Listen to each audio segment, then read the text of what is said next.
Eto mga bossing, baka meron po kayong issue na ganito sa mga sasakyan ninyo. Hindi mabura-bura yung kanyang trouble code sa ignition signal primary, code niya ay P1320. Katulad nitong issue nitong Grandeur, naayos ko na yung palya, wala na siyang misfire, pero meron pa rin siyang fault code o trouble code sa kanyang primary ignition. Kahit paulit-ulit po na i-delete ang kanyang fault code o i-reset ang ECU, babalik at pabalik pa rin yung kanyang detected trouble code sa primary ignition. And syempre, laging naka-on ang check engine light at alam naman natin pag check engine light ang usapan, nakaka-paranoid, di ba? Yan, ipapakita ko po sa inyo. Iscan po natin yung sasakyan. Key on lang po natin yung ignition and then mag-short test po tayo via scanner. Yan, meron po siyang isang detected trouble code sa engine. And again mga bossing, naayos ko na po ito. Functioning lahat ng cylinder niya. Wala na po siyang palya. I-view natin mga bossing kung ano yung nababasa niyang trouble code. And again, na-check ko na po ito and dinilit ko na rin yan. Pero tignan natin kung ano yung babalik pa rin. Ayan. Ignition signal primary. Yun pa rin mga bossing, pabalik-balik siya, hindi talaga siya ma-delete. Natin. Babalik at babalik po yan. Yes. So scan niya ulit. Ayan, nabura na po siya. And then exit ulit natin. Stop short test. And key off po natin ulit yung kanyang engine. And start po natin yung sasakyan. Ayan, bumabalik po. Basahin po natin dito sa scanner ulit. Tignan natin kung yun pa rin yung kanyang fault code. Kung napansin nyo, hindi siya nabura. So, ibig sabihin ay bumalik. Tignan natin kung the same pa rin po yung kanyang trouble code. So, since naka-under ng sasakyan, mag-system selection tayo. Hindi tayo pwedeng mag-short test. Engine. Baka may ganito pong issue yung mga sasakyan ninyo, napakalaking tulong po nito. Tignan natin trouble code. Read DTC. Ayan, tignan nyo, bumalik po ignition signal primary. So doon pa rin po. And kahit i-clear natin ng i-clear yan pag nag-live data na tayo, read natin ulit. Yun at yun pa rin siya, hindi nawawala. Pagka wala naman na siyang palya, so ibig sabihin okay lahat, working lahat ng cylinder mismo, yung kanyang ignition coil, yung kanyang spark plug, kanyang fuel injector, working lahat. So dito sa apat na cylinder, working po lahat. And ang ganda na rin ng minor niya. So minsan kasi nadadaya yan, tinataasan nila ng minor na sa mga 1112, so hindi mo masyadong mahalata yung palya. Pero running RPM na po yon. Kailangan maibalik muna siya sa idle RPM bago nyo maramdaman talaga yung lakas ng palya niya.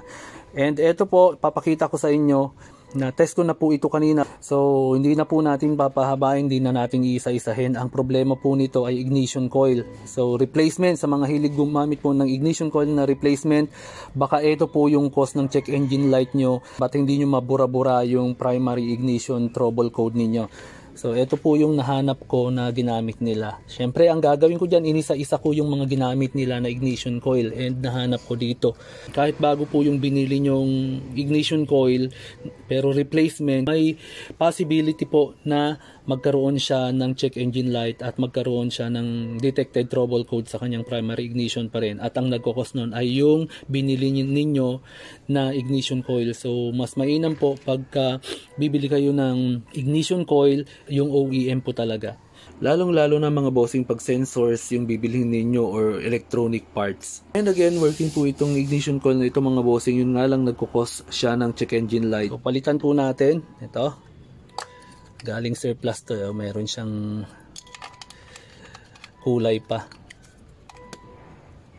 Yan. So, tignan nyo po. Yan. Tignan natin kung mawawala. And ayan, hindi na po bumalik. So yung ignition coil po ang nagkokos, hindi naman palyado. So yung iba mawiwindang po dyan kasi wala naman ng palya. So wala na silang mapagbibintangan na nagkokos ng kanyang check engine light.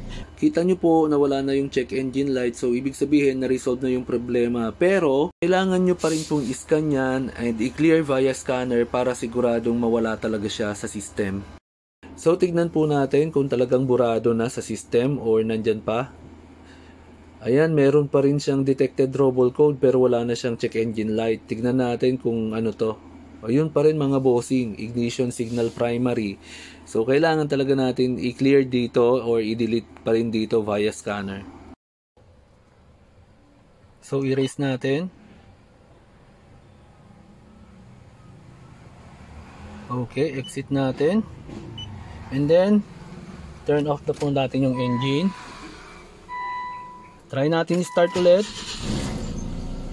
So wala na siya. Patayin ulit natin and key on natin. Tignan natin kung may mababasa pang fault code ang ating scanner. Yan, so okay na, hindi na siya bumalik. And then system selection, start po natin ang engine.